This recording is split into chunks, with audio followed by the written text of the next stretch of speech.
मैं एक जांबाज सुंदरबन में अपना दिया गया मिशन मुकम्मल करके वतन वापस पहुंचने की कोशिश में। पूरी कहानी सुनने के लिए डिस्क्रिप्शन में मौजूद प्लेलिस्ट के लिंक को क्लिक कीजिए और चैनल को सब्सक्राइब करना मत भूलिए। सब्सक्रिप्शन के बटन को दबाइए और बेल आइकन पर क्लिक कीजिए ताकि आपको हमारी तमाम कहानियां मिलती रहें, और इसे लाजिमन लाइक और शेयर करने के साथ साथ हमारे फेसबुक पेज को फॉलो कीजिए जिसका लिंक डिस्क्रिप्शन में मौजूद है। और सबसे अहम, कमेंट करके हमें बताइए कि आपको हमारी वीडियोस कैसी लग रही हैं। तो आइए कहानी की तरफ चलते हैं।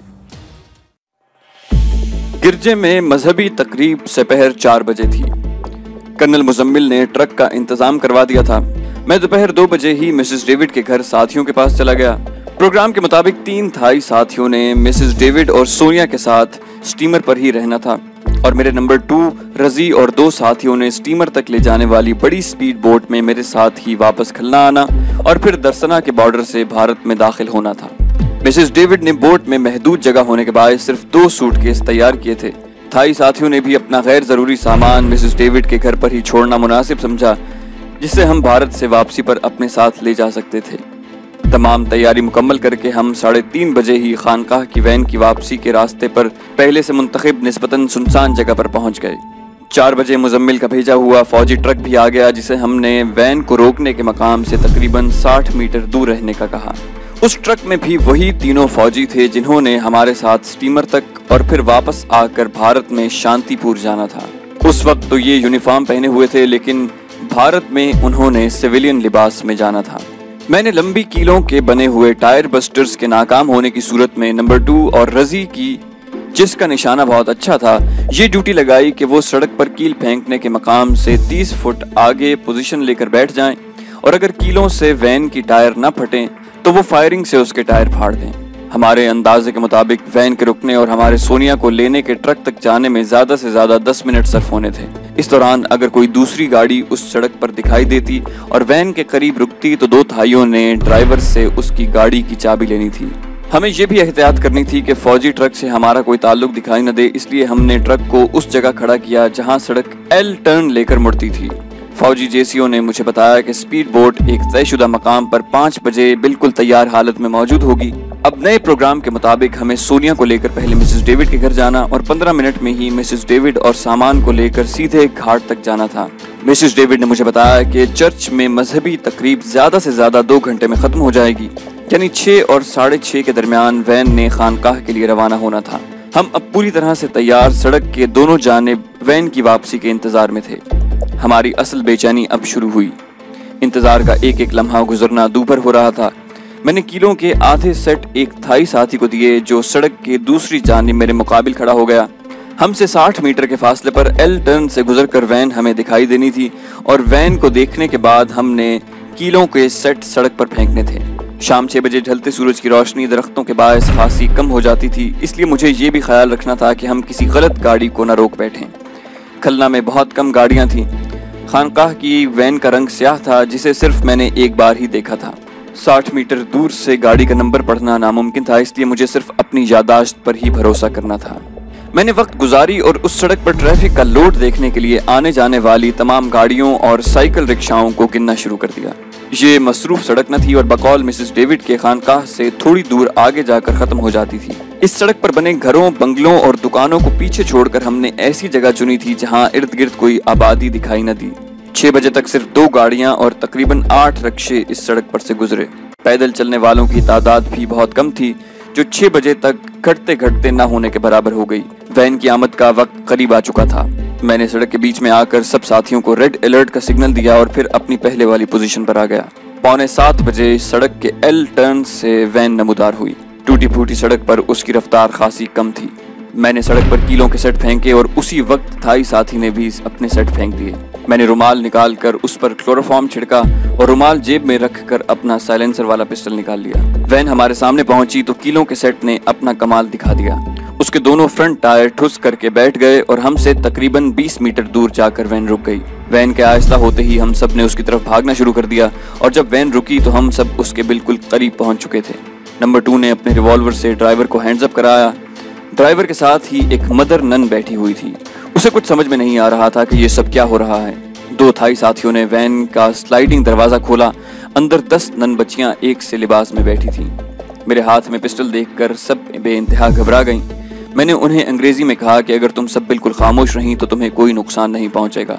मुझे रोज़ैन को पहचानना दुश्वार हो रहा था। मैंने बुलंद आवाज से रोज़ैन कहा तो सब बच्चियों की निगाहें बेसाख्ता एक बच्ची की तरफ उठ गईं। वो रोज़ैन थी।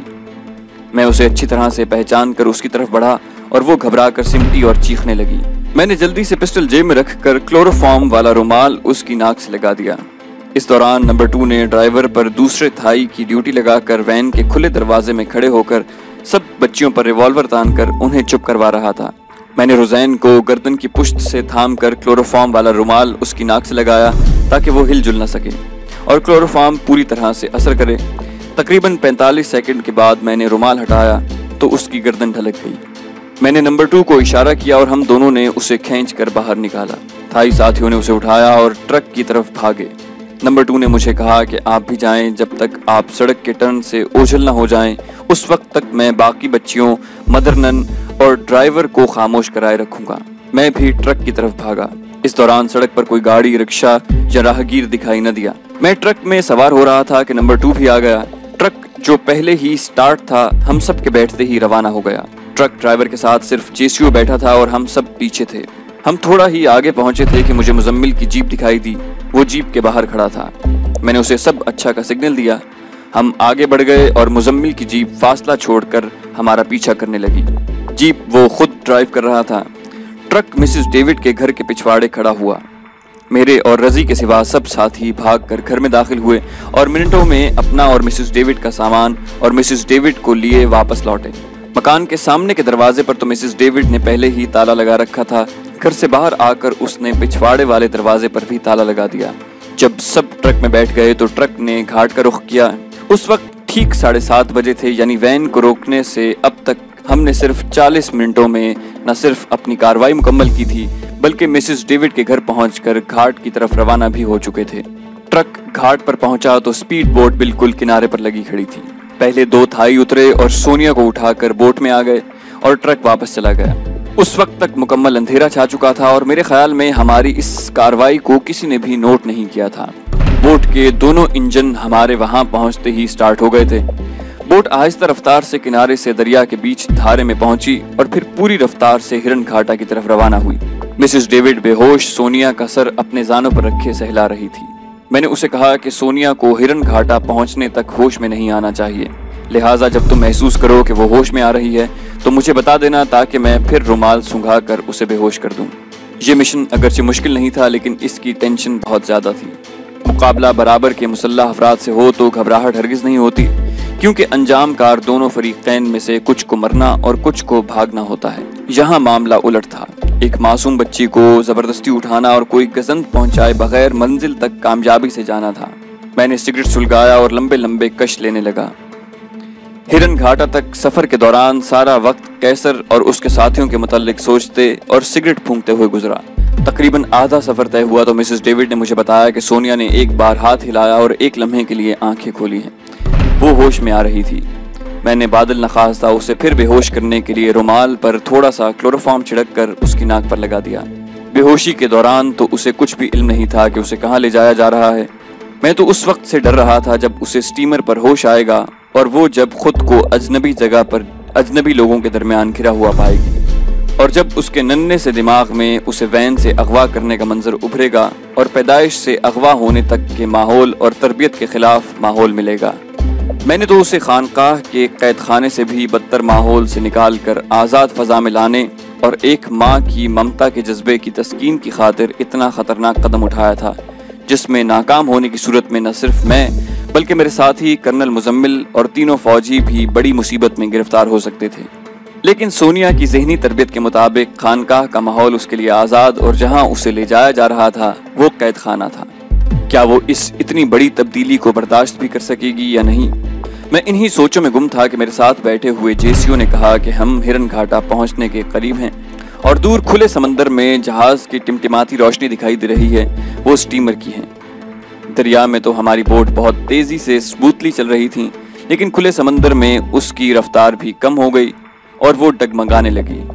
तकरीबन आधा घंटा इन लहरों से लड़ती ऊपर नीचे होती हमारी बोट बिल आखिर स्टीमर से जा लगी। स्टीमर वालों ने भी हमारी बोट की इकलौती लाइट को देख लिया था और वो हमारे इंतजार में ही थे। उन्होंने बोट के इंजन बंद होते ही रस्सी की बनी कई सीढ़ियां लटका दी। रजी ने मल्लाहों को कहा कि एक बेहोश साथी को ऊपर लाना है। ये सुनकर उन्होंने 2 मजबूत रस्सियों में बंधा हुआ एक तख्ता नीचे उतारा। मैं उस तख्ते पर बैठ गया और 2 थाइयों ने सोनिया को उठाकर मेरी गोद में डाला और मिसेस डेविड भी तख्ते पर चढ़ाई। साथियों ने मल्लाहों को इशारा किया जिन्होंने तख्ते को ऊपर खींचना शुरू किया। बोट को स्टीमर से बांधकर मेरे तमाम साथी, तीनों फौजी और बोट का कैप्टन और उसके 2 असिस्टेंट भी स्टीमर पर रस्सियों के जरिए चढ़ाए। उस वक्त सुबह के 3 बज रहे थे। तख्त के अर्शे पर पहुंचते ही मल्लाहों ने सोनिया को उठा लिया। स्टीमर का कप्तान भी वहां मौजूद था। मैंने उसे कहा कि सोनिया, मिसेस डेविड और मुझे रानी के पास जाना है और वो मेरे साथियों के आराम करने और हम सब के खाने का फौरी बंदोबस्त करे। कप्तान ने अपने नायब को मेरी हिदायत के मुताबिक अहकाम दिए और मुझे, मिसेस डेविड और एक मल्लाह जिसने सोनिया को उठा रखा था, हम सब रानी के कमरे की तरफ चल पड़े। अर्शे से सीढ़ियां उतरकर छोटे छोटे कैबिन बने हुए थे और उनके नीचे इंजन रूम था। एक केबिन का दरवाजा खुला था और रानी, जिसे शायद हमारी आमद की इत्तला मिल चुकी थी, दरवाजे में खड़ी थी। हम केबिन के अंदर दाखिल हुए और मल्लाह ने एक बेड पर सोनिया को लिटा दिया। केबिन में 2 बंकर बेड थे, यानी ऊपर तले 4 अफराद के सोने की जगह थी। मैंने रानी को कहा कि लीजिए, आपकी बेटी सोनिया को ले आया हूँ। उसके बाजू पर निशान को देखिए, उसे पहचानिए और अपनी ममता की तस्कीन के अलावा अपनी मोहब्बत से उसके जहन से खानकाह के माहौल को निकालिए। मैंने अपना फर्ज पूरा कर दिया है, अब आगे आपकी बारी है। मिसेस डेविड से रानी का तारुफ करवाते हुए मैंने सोनिया को लाने में उसकी मदद का मुख्तसर अल्फाज में जिक्र करते हुए कहा कि सोनिया सिर्फ मिसेस डेविड को ही पहचानती हैं और ये हमारे साथ पाकिस्तान जाएंगी और सोनिया को बहलाने और समझाने में आपकी बहुत मावनत करेंगी। रानी सोनिया का सर अपनी गोद में रखकर बैठ गई। बेटी से मिलने की ख्वाहिश उससे बर्दाश्त नहीं हो रही थी। उसकी आंखों से आंसुओं की झड़ी बहने लगी। वो बार बार सोनिया के माथे और गालों को चूमती और मुझे तशक्कुर आमेज निगाहों से देखती। मैंने रानी को बता दिया कि हमने सोनिया को उठाते वक्त उसको चीखने चिल्लाने और जिद्दोजहद से बाज रखने के लिए बेहोश कर दिया था और दवा का असर खत्म होते ही वो होश में आ जाएगी। थोड़ी देर में ही मेरे और मिसेस डेविड के लिए ऑमलेट, टोस्ट और चाय आ गई। कैप्टन के नायब ने मुझे बताया कि मेरे हमराह आने वाले तमाम लोगों के लिए मछली और चावल तैयार किए जा रहे हैं। मैंने नायब को कहा कि मुझे ठीक 11 बजे उठा दे और कैप्टन को कहे कि मैं 11:30 बजे उससे मिलना चाहता हूँ। जहाज का कप्तान जहाज का बादशाह होता है और जहाज पर उसका हर कहा हुआ लफ्ज हर्फ आखिर होता है। इस स्टीमर के कप्तान को इस फहानी की तरफ से ऐसी हिदायत दी गई थी कि वो मुझसे बिल्कुल मुलाजिम और मालिक की तरह पेश आ रहा था। मैं सोने के लिए ऊपर के एक बर्थ पर चला गया और मिसेस डेविड और रानी नीचे के बर्थों पर रहीं। मेरा इरादा था कि 11 बजे तक सोकर ताज़ादम हो जाऊं, क्योंकि अभी मेरा काम अधूरा था। मुझे कैसर तक पहुंचना और साथियों को छुड़ाना था। मैं गहरी नींद में था कि केबिन में शोर-गुल की आवाज़ से मेरी नींद टूट गई। सोनिया होश में आ चुकी थी और इस नए माहौल में घबरा कर चीख कर रो रही थी। मैं बर्थ से नीचे उतरा। मुझे देखते साथ ही सोनिया और जोर से चिल्लाने लगी और मेरी तरफ इशारा करते हुए कहने लगी कि मुझे इससे बचाओ, इसने मुझे अगवा किया है, ये मुझे मार डालेगा। मिसेस डेविड और रानी उसे समझाने और काबू में रखने की पूरी कोशिश कर रही थी, लेकिन सोनिया उनके हाथ से निकले जा रही थी। मैं सामने की बर्थ पर बैठ गया। सोनिया मुझे देखकर सहम गई और मिसेस डेविड की गोद में छुपने की कोशिश करते हुए हिचकियां लेकर रोने लगी। रानी ने मिसेस डेविड को पानी का गिलास दिया और बड़ी मुश्किल से सोनिया ने 2 घूंट पिए। मैंने मिसेस डेविड से पूछा कि सोनिया कब होश में आई। उसने बताया कि तकरीबन 20 मिनट कबल उसने आंखें खोली। पहले तो खाली खाली निगाहों से हमें देखती रही और जब जरा हवास बहाल हुए और दिमाग ने काम शुरू किया तो एकदम चीखने और रोने लगी। मैंने घड़ी में वक्त देखा तो 8 बज रहे थे। मुझे 11:30 बजे कैप्टन से मिलना और उसे मजीद हिदायत देनी थी और 12 के लगभग हमें वापस जाना था। मैंने सोचा कि सोनिया को जो जहनी झटका पहुंचा है उसका असर बहलाने, पिचकारने और प्यार से दूर नहीं होगा, लिहाजा उसे एक और झटके की जरूरत है जिससे पहले का असर खत्म हो। मैंने रानी और मिसेस डेविड को आंख से इशारा किया और जोरदार आवाज में कहा कि रोज़ैन को बर्थ पर बिठाकर तुम दोनों मेरी बर्थ पर आ जाओ। रोज़ैन ने मेरी बात सुनकर मिसेस डेविड का गिरबान मजबूती से पकड़ लिया। वो सिर्फ उससे आशना थी, लिहाजा कुदरती तौर पर उसे मिसेस डेविड पर थोड़ा बहुत एतमाद था। मिसेस डेविड ने जबरदस्ती अपना गिरबान छुड़वाया और रानी के साथ दूसरी बर्थ पर बैठ गई। केबिन की गोल खिड़की खुली हुई थी। मैं रोज़ैन की बर्थ पर बैठ गया। वो सहम कर बर्थ के कोने से जा लगी और फिर जोर जोर से रोना शुरू कर दिया। मैंने अपना रिवॉल्वर निकाला और खिड़की पर फायर किया। छोटे से केबिन में गोली चलने की आवाज दो चंद हो गई और सारा केबिन लरज उठा। गोली रोज़ैन के सर के ऊपर से गुजरी थी। मैंने रोज़ैन को कहा कि अगर तुमने रोना बंद न किया और मेरी बात गौर से न सुनी तो दूसरी गोली तुम्हारे सर पर मारूंगा। रोज़ैन खौफ से दहशतज़दा होकर फौरन खामोश हो गई। मैंने मिसेस डेविड को कहा कि रोज़ैन को पूरा ग्लास पानी पिलाएं। क्लोरोफॉर्म के असर और मुसलसल रोने से रोज़ैन को पानी की ज़रूरत थी। पानी पीने के बाद रोज़ैन सहमी सहमी नज़रों से मुझे देखने लगी। मैं नर्म लहजे में रोज़ैन को मुखातिब करते हुए बोला कि रोज़ैन, तुम्हारे होश संभालने से पहले ही एक धोखेबाज तुम्हें खानकाह में छोड़ गया था। खानकाह वालों ने तुम्हें और तो बहुत कुछ सिखाया होगा, लेकिन मुझे यकीन है कि उन्होंने तुम्हें न तो माँ बाप की मोहब्बत और शफकत के बारे में कुछ बताया होगा और ना ही तुम्हें ये मालूम होने दिया होगा कि तुम खानकाह में कैसे पहुंची। कोई भी जानदार बगैर माँ बाप के दुनिया में नहीं आ सकता। जिस तरह मैं तुम्हें वैन से उठाकर यहाँ लाया हूँ, वैसे ही उस धोखेबाज ने तुम्हारी माँ से तुम्हें उस वक्त छीन कर खानकाह में दाखिल करवा दिया था जब तुम सिर्फ 15 दिन की थी। उस वक्त से आज तक तुम्हारी माँ का एक एक पल तुम्हारी याद में, बेकरारी और तुमसे बिछड़ने के गम में और तुम्हें पाने की आरजू में गुजरा है। तुम्हारी माँ तुम्हारे सामने बैठी है। उसकी तुमसे बिछड़ने की बेकरारी के बायस हमने खतरा मोल लेकर तुम्हें वैन से उठाया और यहाँ तुम्हारी माँ के पास ले आए। मिसेस डेविड को तो तुम जानती हो, वो तुम्हें बताएंगी कि मेरा एक एक लफ्ज सच है और तुम्हें तुम्हारी माँ के पास लाने में हमें कितनी दुश्वारियों से गुजरना पड़ा। तुम्हें सिवाय खानकाह और चर्च के कुछ भी नहीं बताया गया, हालांकि ये दुनिया बहुत वसी, रंगदार और खुशबुओं से भरी पड़ी है। अब तुम खानकाह को भूल जाओ, क्योंकि तुम वहाँ कभी वापस नहीं जा सकोगी। तुम्हें मेरी बातें बहुत नामानूस लग रही होंगी, क्योंकि तुमसे ऐसी बातें पहले कभी किसी ने नहीं की। उठो और अपनी माँ के गले से लग जाओ। तुम्हें उसकी ममता की तपिश से इतना सुकून और राहत मिलेगी जिसका तुम तसव्वुर भी नहीं कर सकती। मैं नामालूम और क्या कुछ कहता रहा, क्योंकि उस वक्त मैं भी बहुत जज्बाती हो रहा था और उसके अलावा मुझे पूरा एहसास था कि अगर मैं अपनी इस कोशिश में नाकाम हो गया तो फिर रोज़ैन को दुनिया की कोई ताकत अपनी माँ और दुनिया की तरफ राग़िब न कर सकेगी। मेरी इस बात का या रिवॉल्वर के खौफ का ये असर हुआ कि रोज़ैन ने एक दो बार खड़े होने की कोशिश की। क्लोरोफॉर्म के असर और रोने की नकाहत के बायस वो ठीक तरह से खड़ी नहीं हो पा रही थी। मैंने उसे बाजू से पकड़कर उठाया। मेरे सहारे वो रानी की तरफ बढ़ी और उसकी गोद में मुंह छुपाकर उससे लिपट गई। ये देखकर मुझे पूरा इत्मीनान हो गया, क्योंकि अगर माँ की गोद में ममता अपना असर न दिखाए तो फिर इस लाफानी रिश्ते की कोई अहमियत नहीं। मासूम बेटी माँ की गोद में सुकड़ी सिमटाई बैठी और उसके सीने पर सर रखकर यूं लिपटी हुई थी जैसे माँ की आगोश में उसे पनाह मिल गई हो। उसकी डुबडुबाती आंखों और चेहरे से साफ जाहिर था कि जो सुकून और इत्मीनान और राहत उसे मिल रही है उससे वो अब तक ना आशना थी। मॉनेस्ट्री में उसे शायद कभी किसी ने गोद में लेकर प्यार नहीं किया होगा। रोज़ैन के लिए ये पहला और अनोखा तजुर्बा था जिससे वो लुत्फानंदोज हो रही थी। इस मंजर को देखकर मेरा जहन माजी में मेरे बचपने की तरफ लौट गया। मैं अपने वालिदैन की इकलौती औलाद हूँ।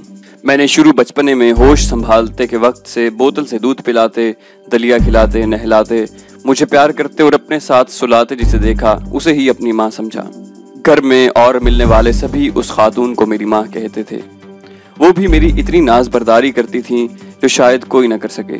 2-3 माह के बाद एक मर्द और एक औरत हमारे घर आते, मेरे लिए बहुत सारे खिलौने लाते और बहुत सा प्यार करके चंद रोज बाद वापस चले जाते। रावलपिंडी में ही मैं स्कूल में दाखिल हुआ। मैं दूसरी जमात में था कि एक रोज वो मर्द और औरत आए और चंद रोज हमारे घर रहने के बाद जब वापस जाने लगे तो मेरा सामान भी पैक कर दिया और मुझे बताया कि मुझे आइंदा उनके साथ रहना है। मेरे लिए अपनी माँ से बिछड़ना इंतहाई खिलाफ तवक्को था।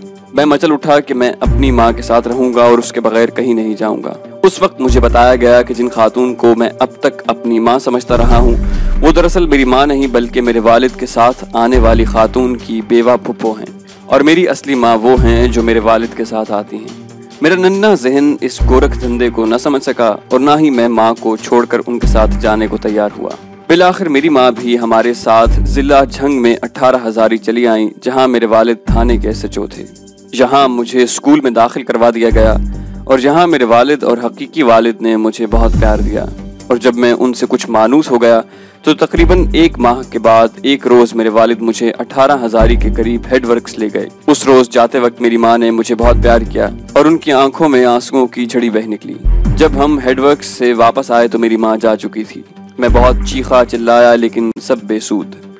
तुअन करहन मुझे अपने वालिद और हकीकी माँ के साथ रहना पड़ा। साल में 1-2 मरतबा मेरी माँ, जिन्हें मैं आपा कहता था, हमें मिलने ज़रूर आती और मुझे अपने साथ लिपटा लिपटा कर बेहाल हो जाती। जितने रोज़ वो हमारे घर रहती मैं उन्हीं के साथ सोता, और मैं इस हकीकत का एतराफ़ किए बिना नहीं रह सकता कि बावजूद इसके कि मेरी हकीकी माँ और वालिद ने मुझे बेहद प्यार दिया, मुझे वो सुकून और राहत कभी न मिला जो आपा जी के पास रहने से मिलती थी। यूं ही वक्त गुजरता गया। घर में रहते हुए वालिदैन की डांट टपट का भी सामना करना पड़ता। ऐसे मौक़ों पर मुझे हमेशा आपा जी की याद सताती, जिन्होंने मुझसे कभी ऊंची आवाज़ में बात न की थी। गॉर्डन कॉलेज रावलपिंडी में 4 साल तालीम के दौरान मैं बिला नागा आपा जी के घर जाता रहा, और वो भी मेरे इसरार पर अक्सर 4-5 दिन और बाज़ औक़ात 2-3 माह हमारे घर पर क़याम करती। तालीम हासिल करने के बाद मैं बसिलसिला रोज़गार मशरक़ी पाकिस्तान चला गया। मैं जब भी छुट्टी लेकर पिंडी अपने वालिदैन के पास आता तो आपा जी के घर चंद रोज़ रहकर उन्हें अपने घर ले आता, और मेरी छुट्टी का सारा अरसा वो हमारे साथ रहती। उनकी ममता और मोहब्बत में भी कोई फ़र्क नहीं आया था। मुझे अच्छी तरह याद है कि मैंने चिटागोंग से अपनी पहली तनख्वाह आपा जी को मनी ऑर्डर की थी। मेरी उम्र 26 साल की थी जब आपा जी का इंतकाल हुआ। उस वक्त तक मेरी ऐसी कैफियत थी कि मैं जब भी आपा जी के साथ उनके बिस्तर पर लेटता और वो आहिस्ता आहिस्ता अपनी लरजती उंगलियों से मेरी कनपटियों को सहलाती तो मुझे फ़ौरन नींद आ जाती। अब इस फ़ानी दुनिया में न आपा जी हैं और ना मेरे वालिदैन, लेकिन आज भी मेरा ये हाल है कि अगर मुझे कोई परेशानी हो तो अपने वालिदैन की याद से पहले मुझे आपा जी की याद आती है, और मैं तिलावत और फातिहा के सवाब का हदिया भेजते हुए अपने वालिदैन के साथ आपा जी को बराबर का शरीक रखता हूँ। दूसरे कैबिन में जाकर नहा धोकर ताज़ा दम होकर मैं जहाज़ के कैप्टन के पास गया और उसे हमारी वापसी तक यहीं ठहरने की हिदायत दी। कैप्टन ने मुझे बताया कि हमारी स्पीड बोट का एक इंजन खराब हो गया है, जिसे बोट का कैप्टन और स्टीमर के इंजीनियर ठीक कर रहे हैं। इस मुरम्मत में खासा वक्त सर्फ होगा और शायद आज हमारी रवानगी न हो सके। हमारे शेड्यूल के मुताबिक हमें शाम तक दरसना पहुंच जाना चाहिए था। मैंने 3 फौजियों और बोट के कप्तान को वहीं बुलवा लिया और ये फैसला हुआ कि अगली सुबह 9 बजे तक हम अपनी रवानगी मुलतवी करें। स्टीमर का वायरलेस राब्ता चिटागोंग में इस्फहानी के हेड ऑफिस से था। मैंने दफ्तर के इंचार्ज को कहा कि कर्नल मुजम्मिल को टेलीफोन करके बता दे कि इंजन की खराबी के बायस हमने अपनी वापस रवानगी 1 दिन के लिए मुलतवी कर दी है। 3 फौजियों को भी कर्नल मुजम्मिल ने 20 रोज की छुट्टी दी थी, लिहाजा उन्हें भी वापसी की जल्दी न थी। मैं भी चाहता था कि दरपेश मुहिम के लिए मेरे साथियों और फौजी ताज़ा दम हो जाएं। कुछ देर अपने साथियों से खुशगपियां करने और उनके साथ दोपहर का खाना खाकर मैं रानी के केबिन में आया। रानी ने खल्ला में क़याम के दौरान रजी की बीवी को बाजार भेजकर सोनिया के लिए फ्रॉक और बहुत से रेडीमेड कपड़े और खिलौने मंगवा लिए थे। सोनिया को उसने उस वक्त फ्रॉक पहना दिया था। इस लिबास में सोनिया बहुत अच्छी लग रही थी और वो भी खानकाह की पाबंदी, औकात और इंतहाई खुश्क माहौल से आज़ादी पाकर खासी मुतमईन और खुश दिखाई देती थी, क्योंकि यहाँ सिर्फ मोहब्बत थी, प्यार था, ममता थी और कोई पाबंदी न थी। सोनिया को ये आज़ादी अजीब अजीब लेकिन खुशकुन लग रही थी। मैं केबिन में दाखिल हुआ तो वो गुड़ियों और दूसरे खिलौनों से खेल रही थी। मुझे देखते साथ ही वो उन्हें छोड़कर माँ की आगोश में आ बैठी, जैसे माँ की गोद में उसकी पनाहगाह हो। मैं खिलौनों के करीब बैठ गया और बड़े प्यार से सोनिया को अपने पास बुलाया। सोनिया झिझकी, लेकिन माँ के कहने और मेरे प्यार भरे इसरार पर मेरे करीब आ गई। खानकाह में सोनिया को अंग्रेजी और बांग्लादेशी जबान सिखाई गई थी। मैं उससे सिर्फ अंग्रेजी में बात करता था। मैंने उससे गुड़ियों और खिलौनों के बारे में पूछा। उसने गुड़ियाँ और खिलौने भी जिंदगी में पहली बार देखे थे। मैं उससे बातें करता और खिलौनों के मुतालिक बताता रहा और 1 घंटे में ही वो मेरे साथ बेतकल्लुफी से बातें करने लगी। मैंने उससे पूछा कि तुम मुझे कैसे पुकारोगी, तो वो बोली कि मम्मी ने मुझे बताया है कि तुम मेरे अंकल हो और बहुत अच्छे हो। इस पर मैंने उससे पूछा कि ये तो तुम्हारी मम्मी ने तुम्हें बताया है, तुम खुद मुझे क्या समझती हो, अच्छा या बुरा? मेरे ये पूछने पर सोनिया कुछ शर्माई और फिर आंखें झुकाकर बोली, गुड अंकल। मैंने सोनिया का माथा चूम लिया और वो भी मेरे हाथ पकड़कर दबाने लगी। मोहब्बत की तरसी हुई ये बच्ची मुझे बहुत अच्छी लगी और मैंने उसे अपने साथ लिपटा लिया और थोड़ी देर में ही हम बेतकल्लुफ दोस्त बन गए। मेरी गैर मौजूदगी में ही सोनिया, रानी और मिसेस डेविड खाना खा चुकी थीं। सोनिया को नींद आने लगी तो मिसेस डेविड और रानी ने उसे थपक थपक कर सुला दिया। मैं केबिन से जाने लगा तो रानी भी मेरे पीछे उठकर आ गई और कहने लगी कि उसे मुझसे अलहदगी में कुछ बात करनी है। मैं उसे लेकर अपने केबिन में आ गया और वो बोली कि मेरा बेटा अभी तक सोनिया की असलियत से आगाह नहीं। तुम्हारी मौजूदगी में वो केबिन में आया था और सोनिया के मुतालिक पूछने लगा। मैंने उसे कह दिया कि सोनिया तुम्हारे एक दोस्त की बेटी है जिसे तुम हमारे हमराह पाकिस्तान ले जा रहे हो। सोनिया की असलियत उसे हरगिज मालूम नहीं होनी चाहिए। उसे सोनिया से मेरे प्यार और उसे मुझे मम्मी कहने पर कुछ शक सा हो गया है। मुमकिन है रांगामाटी में भी उसे इस बात की भिनक पड़ चुकी हो। तुम उससे मिलो और उसे सोनिया के मुताल्लिक कुछ ऐसी बात बताओ कि अगर उसे कोई शक हो तो वो खत्म हो जाए, और पाकिस्तान में राजा साहब को अगर वो कुछ ऐसी वैसी बात बताए तो तुम उसकी तरदीद कर सको। मैं जानती हूँ कि सोनिया से मेरी रफाकत सिर्फ कराची तक है, उसके बाद नामालूम मैं उससे मिल सकूँ या नहीं। सोनिया के मुस्तकबिल के मुताल्लिक सब प्लानिंग तुमने ही करनी है। मेरे पास बहुत सारे जाती कीमती जवाहिरात हैं जिन्हें बेचकर तुम माली तौर पर उसके मुस्तकबिल को महफूज कर सकते हो। मैं तुम्हें ये बात रानी या राजा साहब की बीवी की हैसियत से नहीं, बल्कि एक दुखी और अपनी बच्ची के लिए ममता की मारी एक मजबूर माँ की मजबूरी के बायस कर रही हूँ। मुझे उम्मीद है कि तुम मेरी इस इस्तिदा को रद्द नहीं करोगे। मैंने रानी को तसल्ली दी और कहा कि वो बेफिक्र रहे। सोनिया मुझे भी बहुत प्यारी लगती है और मैं उसके मुस्तकबिल की बेहतरी के लिए कोई कसर उठा न रखूंगा। ये कहकर मैंने रानी को वापस भेज दिया और राजा के लड़के के केबिन में चला गया। वो किसी रिसाले की वर्क गर्दानी में लगा हुआ था। उसने मुझे केबिन में दाखिल होते हुए देखा और फिर रसाले पर नजरें जमा ली। मुझे उसका ये अंदाज बहुत बुरा लगा। मैंने उसे सख्त लहजे में कहा कि क्या तुम्हें किसी ने इतनी तमीज नहीं सिखाई कि अपने से बड़ों का एहतराम किया जाता है, उनके आने पर खड़े हो जाते हैं और उन्हें सलाम करते हैं। रिसाले पर नजरें जमाए ही वो बोला कि मैं चकमा कबीले के सरदार राजा त्रिदेव का बेटा हूँ और मेरे बाप ने तुम्हें मुझको रांगामाटी से पाकिस्तान ले जाने के लिए खासी रकम दी हुई है। मुझ पर तुम्हारा कोई एहसान नहीं। उसकी बात सुनकर मुझे फिल हकीकत बहुत गुस्सा आया। मैंने उसे गले से पकड़कर खड़ा किया और करख्त लहजे में कहा कि इस वक्त तुम और तुम्हारी माँ रांगामाटी में नहीं, जहाँ तुम दोनों तुम्हारे बड़े भाई की हिरासत में थे, बल्कि मेरे स्टीमर पर हो और बेबस इंसानों के सिवा तुम्हारी कोई हैसियत नहीं। तुम्हारी मालूमात में इजाफा करने के लिए मैं तुम्हें बता देता हूँ कि तुम्हारे बाप का करोड़ों की मालियत का मौरूसी खजाना भी मेरी तहवील में है, और अगर मैं तुम दोनों को समंदर में भी फेंक दूं तो मुझसे पूछने वाला कोई नहीं। और तुमने अपनी आंखों से देखा है कि मैंने तुम्हारे सरदार भाई को गोलियां मारकर हमेशा के लिए माजूर कर दिया है, और तुम्हारे कबीले के लड़ाकों को चुन चुन कर ऐसे मारा है जैसे कोई चूहों को भी नहीं मारता। मैं ये कहकर बाहर जाने लगा तो लड़के ने सहमी हुई आवाज में पूछा कि वो लड़की कौन है जिसे गुज़श्ता रात तुम यहाँ लाए हो और जो मेरी माँ को मम्मी कहती है। मेरी माँ हर रोज सुबह मेरे पास आती थी, लेकिन उस लड़की की वजह से वो अभी तक मेरे पास नहीं आई। मैं माँ के कैबिन में गया तो मेरी माँ उस लड़की को अपने सीने से लिपटाए हुए थी और वो लड़की बार बार उसे मम्मी कहती थी। माँ ने मेरी तरफ जरा भी तवज्जो नहीं दी थी और मैं मायूस और शर्मिंदा होकर उनके कैबिन से चला आया। ये वो जज्बा रकाबत था जो हर बच्चे में उस वक्त पैदा होता है जब उसके वालिदैन नौमौलूद बच्चे में महव होकर अपने बड़े बच्चों से गफलत बरतने लगते हैं, और बड़े बच्चों में एहसास महरूमी और नौमौलूद के लिए जज्बा रकाबत का बायस बनता है। उसकी ये बात सुनकर मैं पलट कर कैबिन की दूसरी बर्थ पर बैठ गया और लड़के को समझाने के अंदाज में कहा कि वो मेरे एक दोस्त की बच्ची है जो कराची में रहता है। सुकूत ढाका के बाद मेरे दोस्त ने अपनी इस नौमौलूद बच्ची को अपने एक दोस्त के घर इसलिए छोड़ा था कि बांग्लादेश से भारत और फिर भारत से गुजरते हुए खटमंडू और खटमंडू से पाकिस्तान पहुंचने के दौरान सफर में सऊबतें ये बच्ची बर्दाश्त न कर पाती। हालात के नॉर्मल होने के बाद मेरे दोस्त ने बच्ची को पाकिस्तान ले जाना चाहा। जिस वक्त तुम्हें और तुम्हारी माँ को लेने में बांग्लादेश आने लगा था तो मेरे दोस्त ने मुझे अपनी बच्ची को भी अपने साथ लाने की जिम्मेदारी सौंपी। ये बच्ची चूंकि अब तक उन बांग्लादेशी परवरिश करने वालों को अपने माँ बाप समझती थी, इसलिए उसने मेरे साथ आने से इनकार कर दिया। हम सबके ये समझाने पर कि उसकी असली माँ जहाज में उसकी मुंतजिर है, ये बड़ी मुश्किल से मेरे साथ आने पर रजामंद हुई। मैंने रानी साहिबा को सब बात बताकर उन्हें कहा कि कराची तक वो उसकी माँ बनकर उसका दिल बहलाएं। कराची पहुंचकर मैं उस बच्ची को उसके वालिदैन के सुपुर्द कर दूंगा। मैं तो ये समझता हूँ कि तुम असल बात जानकर बच्ची को अपनी छोटी बहन की तरह प्यार दोगे। अब ये तुम्हारी मर्जी है और तुम्हारा फैसला है कि कराची पहुंचने तक तुम कैबिन में कैदी बनकर रहना चाहो या बच्ची के साथ घुल मिलकर और उसे छोटी बहन समझते हुए उसका दिल बहलाओ। ये कहकर मैं उठने लगा तो लड़का खड़ा हो गया और बोला कि अंकल, मैं अपनी गुस्ताखी पर शर्मिंदा हूँ, मुझे माफ कर दीजिए। मेरे दिल में शुकूक और गलत फहमियों का एक तूफान उठा था जिसने मेरे सोचने समझने की कुव्वत सल्ब कर ली थी। मैं आपको यकीन दिलाता हूँ कि इस बच्ची को मैं अपनी छोटी बहन समझते हुए उसकी दिलजोई करूंगा और उसका दिल बहलाऊंगा। मैं सच्चे दिल से आपसे ये बात कह रहा हूँ। अगर आपने आइंदा मेरे अमल में कोई गलती देखी तो जो चाहे सजा मुझे दीजिएगा। मैंने लड़के को अपने करीब बुलाकर उसे थपकी दी और कहा कि मुझे यकीन है कि तुम अपने वादे को निभाओगे। तुम्हें न सिर्फ केबिन से बाहर जाने बल्कि सारे स्टीमर पर घूमने फिरने की पूरी इजाजत है।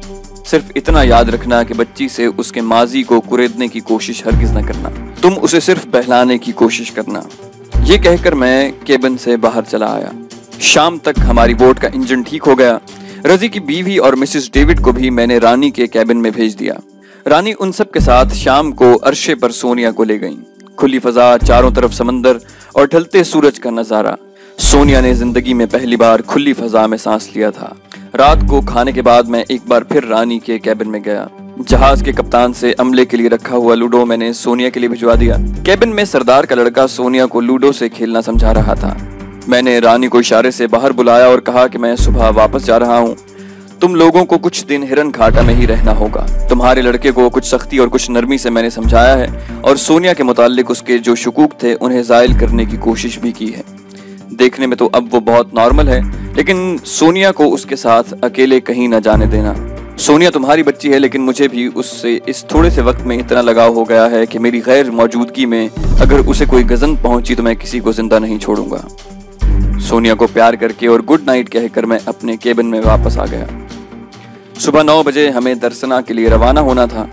मैंने सोचा कि आज भरपूर नींद से लुत्फानंदोज हो जाऊं, क्योंकि आइंदा न जाने कितनी रातें किस हाल में गुजारनी पड़ें। तो दोस्तों, ये थी हमारी आज की वीडियो। जाने से पहले इस वीडियो को लाइक करना मत भूलिए। इसे लाइक कीजिए और शेयर कीजिए। साथ साथ हमारे फेसबुक पेज को फॉलो कीजिए, जिसका लिंक डिस्क्रिप्शन में मौजूद है। और फेसबुक पर भी इस वीडियो को लाइक कीजिए और अपने दोस्तों के साथ शेयर कीजिए। और अगर अभी तक आपने हमारे चैनल को सब्सक्राइब नहीं किया तो इसे सब्सक्राइब कीजिए। सब्सक्रिप्शन के बटन पर क्लिक कीजिए और साथ साथ बेल आइकन को दबाइए ताकि आपको हमारी तमाम अपडेट्स फौरन मिलती रहें। और साथ साथ कमेंट करके हमें बताइए कि आपको हमारी वीडियोस कैसी लग रही हैं। हम मज़ीद वीडियोस लेकर जल्दी हाजिर होंगे। अपना बेहद ख्याल रखिएगा। अल्लाह हाफ़िज़।